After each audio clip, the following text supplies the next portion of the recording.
Pernahkah Anda memperhatikan sesuatu yang aneh? Semakin canggih manusia memahami tubuhnya, justru semakin banyak orang merasa terputus dari dirinya sendiri. Kita bisa mengukur detak jantung lewat jam digital, membaca kualitas tidur dari layar kecil, bahkan mengetahui tingkat stres hanya dari grafik. Tetapi di balik semua itu, ada satu hal yang perlahan hilang: kemampuan untuk benar-benar merasakan tubuh dari dalam. Dan mungkin karena itulah banyak orang mulai mencari sesuatu yang lebih sunyi, lebih dalam.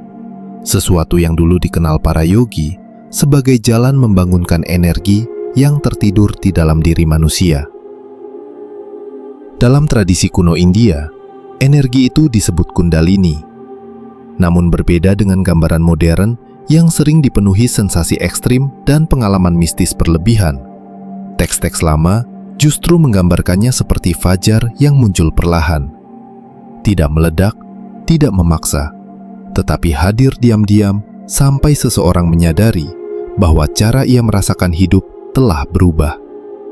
Dan menariknya, pintu menuju perubahan itu bukan ritual rumit, melainkan sesuatu yang selalu bersama kita sejak lahir: napas.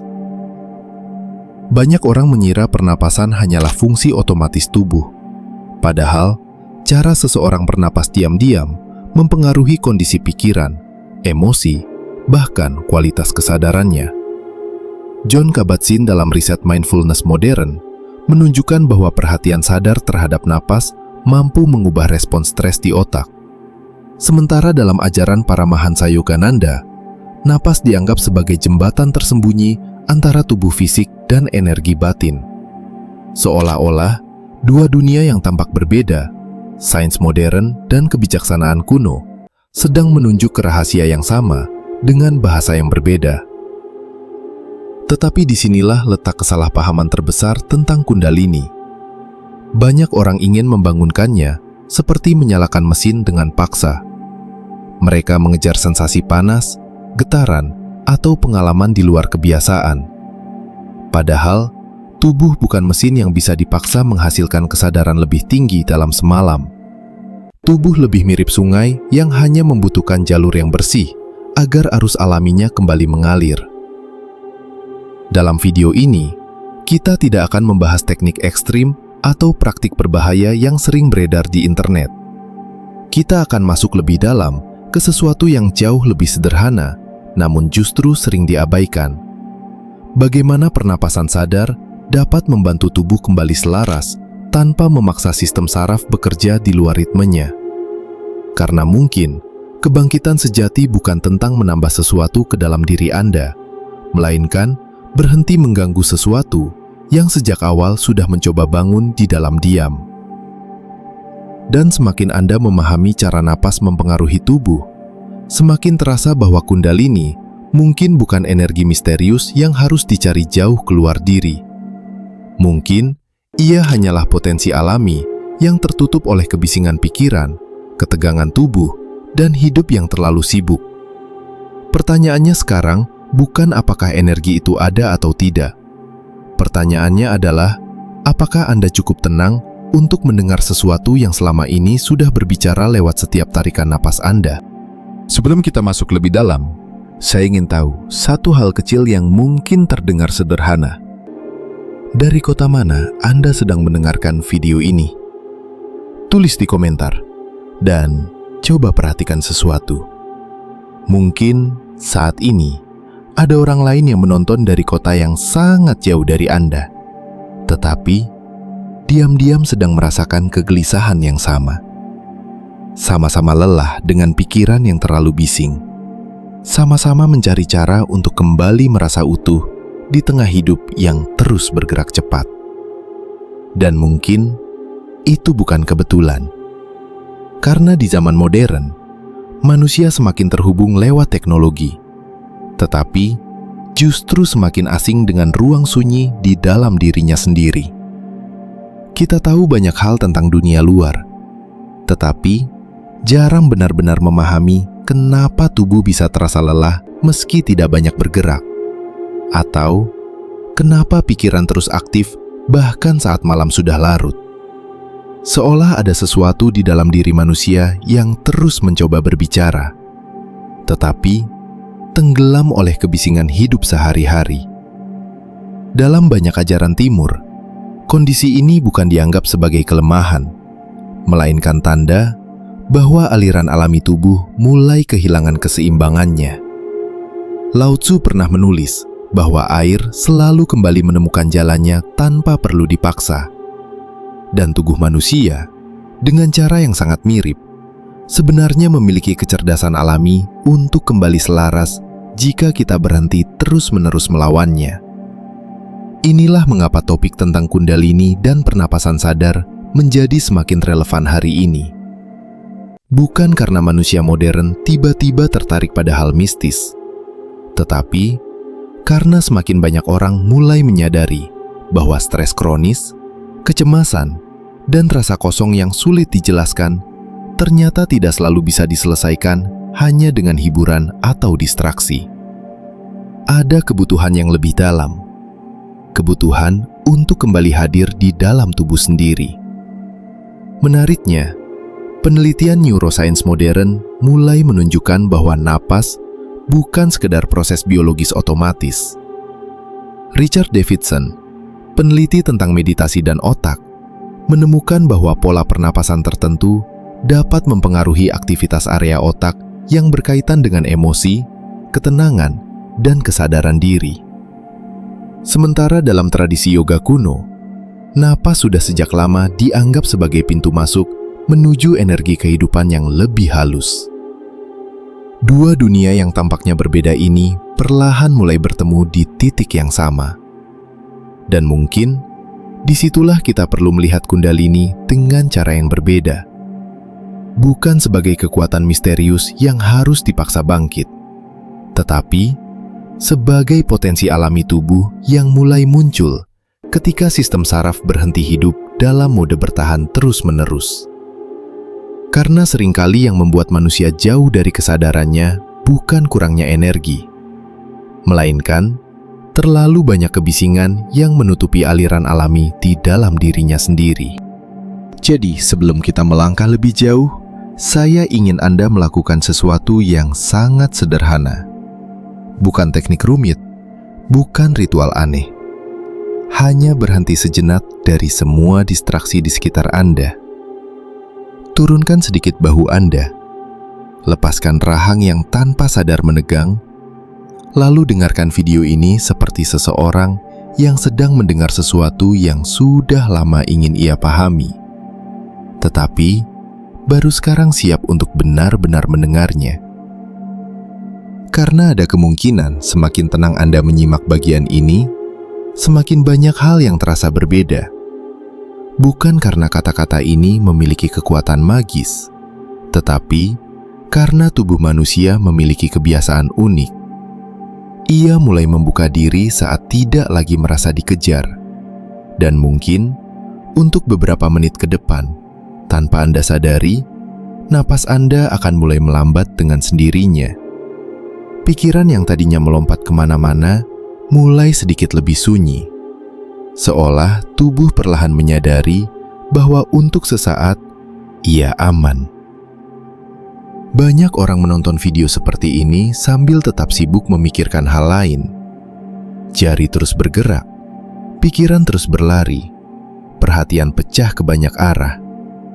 Tetapi ajaran lama tentang kesadaran selalu mengatakan hal yang sama. Sesuatu yang paling dalam di dalam diri manusia tidak pernah muncul di tengah kebisingan. Ia muncul dalam momen ketika seseorang akhirnya benar-benar hadir, bahkan hanya untuk satu tarikan napas penuh. Eckhart Tolle pernah menggambarkan bahwa sebagian besar manusia hidup seperti bayangan pikirannya sendiri, terus terseret masa lalu dan masa depan tanpa pernah benar-benar menyentuh momen sekarang.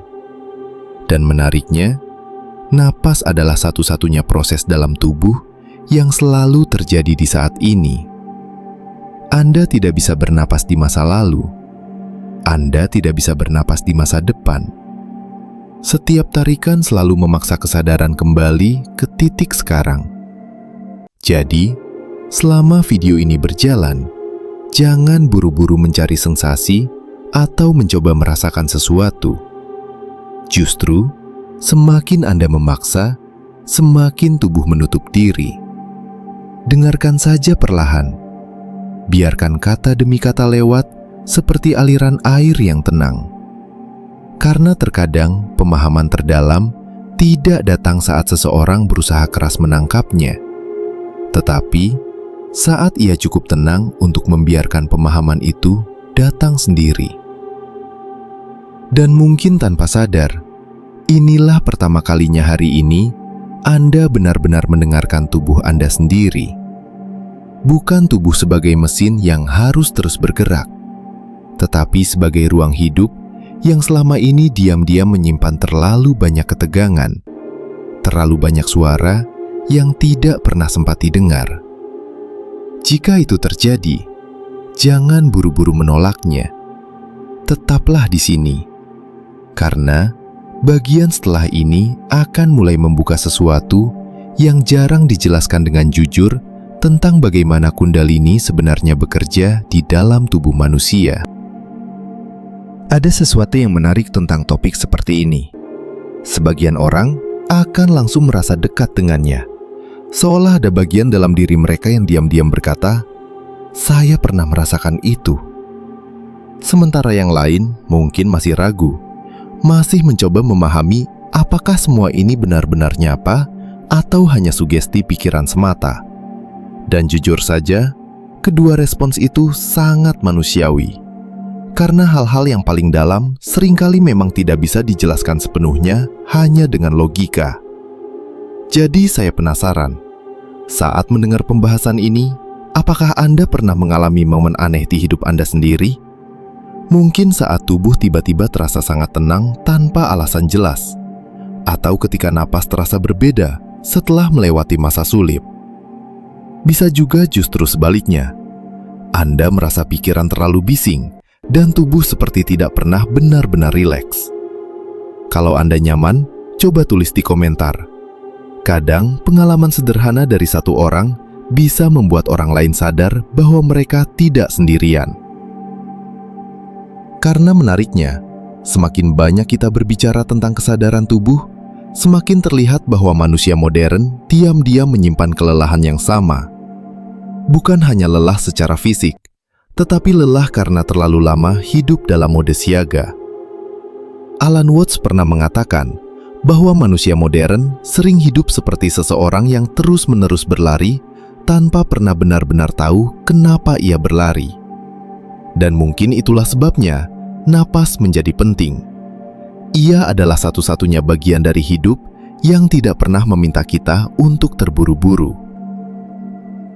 Coba perhatikan sesuatu saat Anda membaca atau mendengar bagian ini. Mungkin tanpa sadar, napas Anda mulai sedikit lebih pelan dibanding beberapa menit lalu. Bukan karena dipaksa, tetapi karena perhatian perlahan mengubah ritme tubuh. Dan disitulah letak sesuatu yang jarang dipahami banyak orang. Kesadaran kecil yang konsisten seringkali mengubah tubuh lebih dalam dibanding dorongan besar yang hanya sebentar. Itulah kenapa dalam tradisi lama, Kundalini tidak dipandang sebagai sensasi luar biasa yang harus dipamerkan.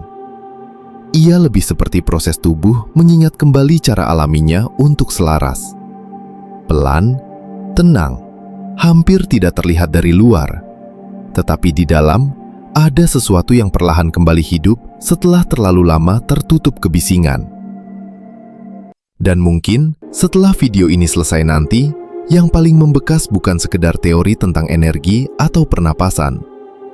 Mungkin justru kesadaran kecil bahwa selama ini tubuh Anda sebenarnya selalu mencoba berbicara. Hanya saja, dunia terlalu ramai untuk membuat kita benar-benar mendengarnya. Mungkin alasan kenapa Anda tetap bertahan mendengarkan sampai bagian ini bukan karena rasa penasaran biasa. Bisa jadi, ada bagian kecil di dalam diri Anda yang diam-diam merasa, ini yang selama ini saya cari. Bukan karena topik Kundalini terdengar misterius, tetapi karena jauh di dalam tubuh manusia selalu ada keinginan untuk kembali merasa utuh. Dan seringkali yang kita butuhkan bukan jawaban yang rumit, melainkan sesuatu yang akhirnya membuat tubuh berhenti merasa terus-menerus melawan hidup. Banyak orang mencoba menyembuhkan dirinya dengan cara menambah lebih banyak hal. Lebih banyak hiburan, lebih banyak motivasi, lebih banyak distraksi. Tetapi semakin banyak mereka mencari keluar, semakin terasa ada ruang kosong yang tidak benar-benar terisi. Dan mungkin itulah kenapa napas menjadi begitu penting. Karena untuk pertama kalinya, solusi yang dicari bukan datang dari luar diri, melainkan dari sesuatu yang sudah ada bersama Anda sejak awal kehidupan. Bayangkan jika selama ini tubuh Anda sebenarnya tidak rusak, tidak salah, tidak kurang. Ia hanya terlalu lama hidup dalam keadaan tegang, tanpa kesempatan untuk benar-benar kembali tenang. Seperti air yang keruh bukan karena kehilangan kejernihannya, tetapi karena terus diaduk tanpa henti. Dan saat gangguan itu perlahan berhenti, kejernihan yang sama mulai muncul kembali dengan sendirinya. Inilah yang membuat praktik pernapasan sadar terasa berbeda dibanding banyak teknik lain. Ia tidak meminta Anda menjadi orang baru, tidak memaksa Anda mengejar versi sempurna dari diri sendiri. Ia hanya mengajak tubuh kembali mengingat ritme alaminya, pelan, stabil, tanpa kekerasan terhadap sistem saraf. Dan justru karena sederhana, banyak orang tidak sadar bahwa perubahan paling dalam sering lahir dari hal-hal yang nyaris tidak terlihat. Ada orang yang setelah mulai sadar terhadap napasnya, tidur menjadi lebih tenang. Ada yang pikirannya tidak lagi seberisik dulu. Ada juga yang perlahan merasa emosinya tidak mudah meledak seperti sebelumnya. Perubahannya seringkali tidak dramatis, tetapi seperti matahari terbit, Anda baru menyadari cahaya itu ada ketika ruangan di dalam diri Anda perlahan tidak lagi terasa gelap. Dan mungkin untuk pertama kalinya setelah sekian lama, Anda mulai memahami sesuatu yang jarang diajarkan dunia modern, bahwa ketenangan bukan kelemahan, kehadiran bukan kemalasan, dan tubuh manusia sebenarnya memiliki kecerdasan alami untuk memulihkan dirinya jika kita berhenti terus-menerus memaksanya hidup dalam tekanan yang tidak selesai. Jadi kalau selama ini Anda merasa lelah tanpa tahu kenapa, merasa kosong meski hidup terus berjalan, atau merasa ada bagian dari diri Anda yang seperti tertidur, jangan buru-buru menganggap diri Anda rusak. Bisa jadi tubuh Anda hanya sedang menunggu satu hal sederhana yang selama ini jarang benar-benar Anda berikan. Ruang untuk bernapas dengan sadar. Pada akhirnya, mungkin Kundalini bukan tentang kekuatan misterius yang hanya dimiliki segelintir orang. Mungkin ia lebih dekat dari itu. Lebih sunyi. Lebih manusiawi. Ia mungkin adalah momen ketika tubuh berhenti hidup dalam ketegangan terus-menerus, lalu perlahan mulai kembali selaras dengan dirinya sendiri.